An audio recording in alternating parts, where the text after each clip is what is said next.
Scary Stories of a Truck Driver by Joe Fish 2018 Part 1. From a young age I was told to never talk to strangers, and through my childhood I never did. However, in adult life, things changed. There is more reason to talk with people you don't know, especially when lonely. When I became a truck driver, the long and empty roads got the better of me, and I started giving lifts to hitchhikers who were going to the same place I was. It was the perfect solution for my loneliness, and often I would become friends with the people I gave lifts to. My job was absolutely perfect until that one November night. I had dropped off my cargo at the designated warehouse and was on my way back to the depot.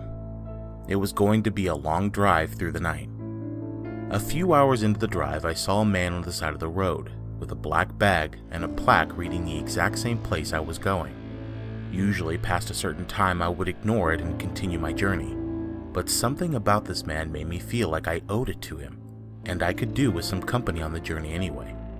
I pulled over, opened my window, and asked him where he was going, even though I had already read the sign.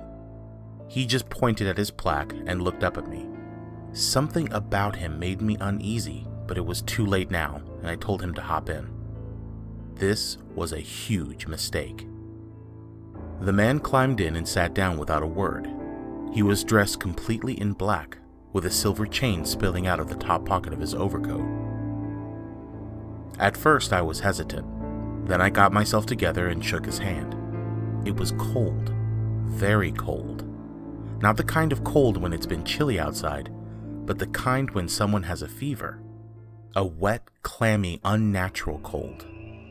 I looked at his face, and he looked like he was in his late 50s, with a gray beard and harsh eyes that put you in your place. I cleared my throat and introduced myself. He sent back a rough mumble that didn't sound like a name. All I said was, "Pleased to meet you," and we got back on the road.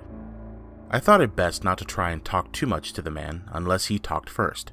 He didn't look like the kind of guy that you'd want to say the wrong thing to. After a couple minutes, I began to notice how he was constantly rummaging inside the bag. It was making a rather unnerving clinking sound of metal hitting other metal. After around an hour of driving, the man had not stopped rummaging inside the bag.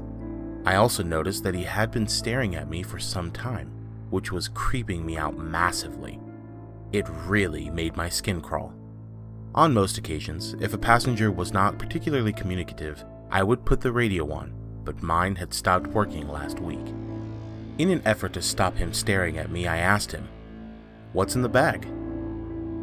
I immediately regretted it. He looked right at me and said in a raspy voice, "Mind your own business."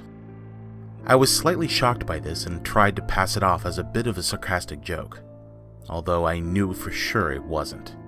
Throughout the journey, the rummaging got louder and louder, and he started making stranger noises in an extremely low tone. I was so unsettled, I began thinking of what to do. I could not go on another 3 hours with this man in my truck. He was now clanging whatever was in his bag very hard. Then he stopped and started scraping what sounded like a knife against something else. I had enough and pulled onto the side of the road. I didn't want to confront this guy, but I asked him once more, "What's in the bag?" Once again, he responded with, "Mind your own business." I nodded and said that we had a puncture on the back tire and asked him if he wouldn't mind checking it out while I got the repair kit.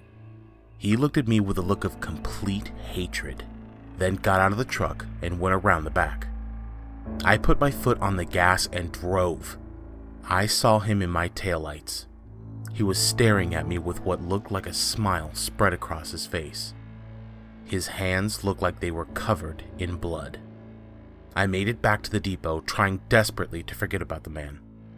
Then I realized he left his bag in my truck. Obviously, I could not help but look at it, but I wish I hadn't. The bag was full of different metal objects, all of them looking like some kind of torture device. From knives and shackles to ropes and bars, I then realized they were all covered in blood. I don't know why I didn't turn the bag into the police right there, but I thought that because it had my fingerprints, it would not end well for me. I took the bag home and did some more searching through it. and to my horror, at the bottom of the bag was a picture of my truck. A picture of the registration and a picture of me holding the bag. I could hardly sleep that night, but in the end I managed to get a few hours. I definitely couldn't go to the police now. It looked like the bag belonged to me, but I decided I had to anyway. I put the bag in a box and was about to walk out the door when I noticed something. The picture of me holding the bag was nailed into the door with a note attached.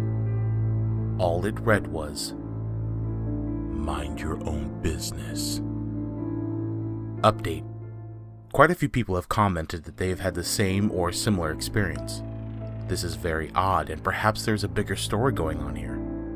If anything like this has happened to you, please talk about it in the comments below.